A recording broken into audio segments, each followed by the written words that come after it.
Al-alim, target utama dari harapan cita-cita orang yang beriman yang telah mengenal Allah.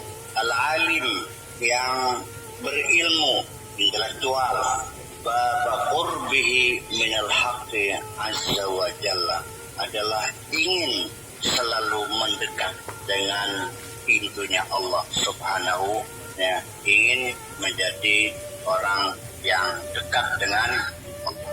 Minal muqarrabi, ya, kepengen dekat itu menjadi satu keinginan yang muncul di dalam kita.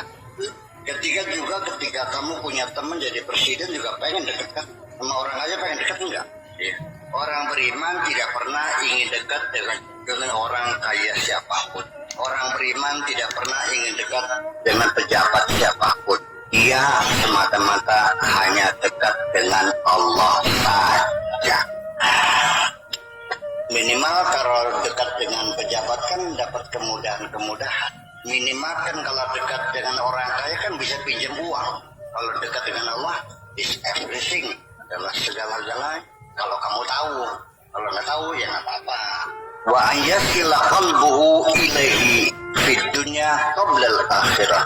Dan juga harapan dia menginginkan supaya hatinya bisa bersambung dengan Allah di dunia ini sebelum akhirat.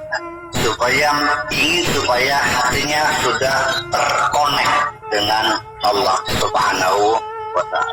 Di sini ada yang hatinya sudah terkonek dengan Allah. Saya tanya, ketika kamu akan melakukan kejahatan, ada meremang-remang nggak bulu rumahnya? Lututnya bergetar nggak? Berarti sudah ada, berarti sudah terkonek. Alhamdulillah, bener.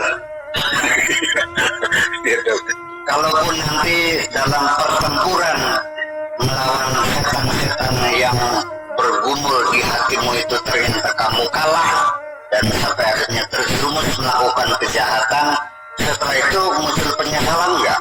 Udah lumayan bener kan? Alhamdulillah. Ya eling-eling aja pengisanan lah. Iya. Karena perasaan keritingnya titik.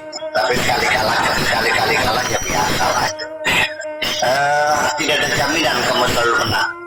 Ya, tidak ada jaminan selalu menang dalam pertempuran itu. Artinya sekali menang, sekali kalah, sekali menang, sekali kalah sudah bagus kok. Kalau kalah menang masih mending. Kalah menang masih mending ada menangnya. Yang paling berarti kalah itu yang kalau masih ada sekali menangnya masih mending ada harapan. Dan itu biasanya ketika kita masih menetapi sholat lima waktu, masih ada lainnya, masih ada, sekalipun kabelnya terputus-putus masih ada kesak-kesaknya lah. Halo, nggak kedengar tapi lumayan lah. Iya, seperti itu lah kira-kira. Kabelnya 10 udah selepas 9 tinggal 1 atau tinggal 5 lah ya, subuh, duhur, asar, maghrib masih ada 5 nyambung. Al-qurbu minal haqqi azza wa jalla ghayatu khutuwatil qalb.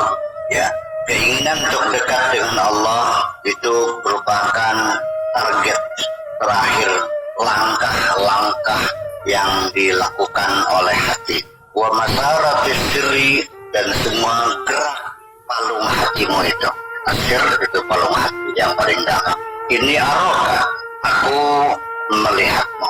Fi qiyamin wa qu'udin, berdiri, duduk, wa ruku'in, ruku', wa sujudin, sujud, wa saharin, dan berjaga di malam hari, melek bengi, wa ta'afin, dan bersusah payah, wa qalbuka la yabrahu min makani, tetapi semua itu ternyata hatimu masih tetap berada di tempatnya.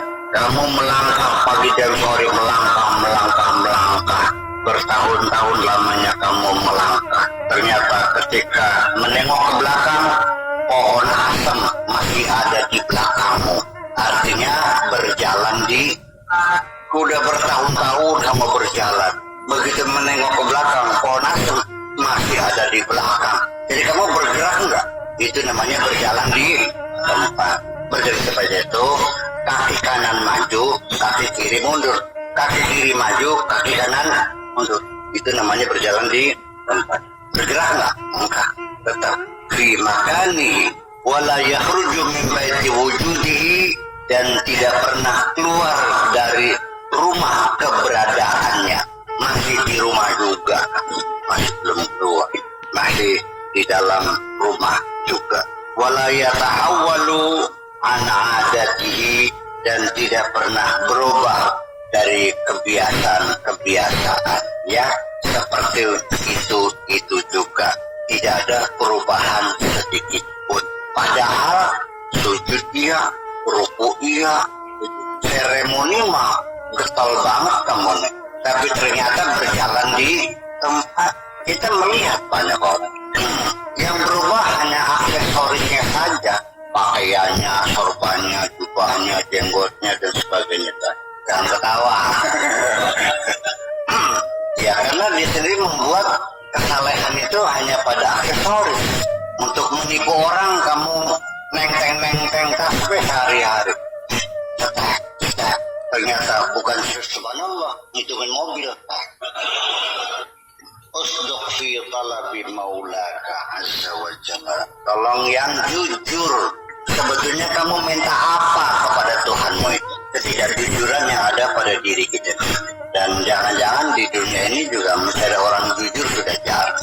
Kamu sendiri tidak jujur pada dirimu sendiri. Bagaimana jujur sama orang lain?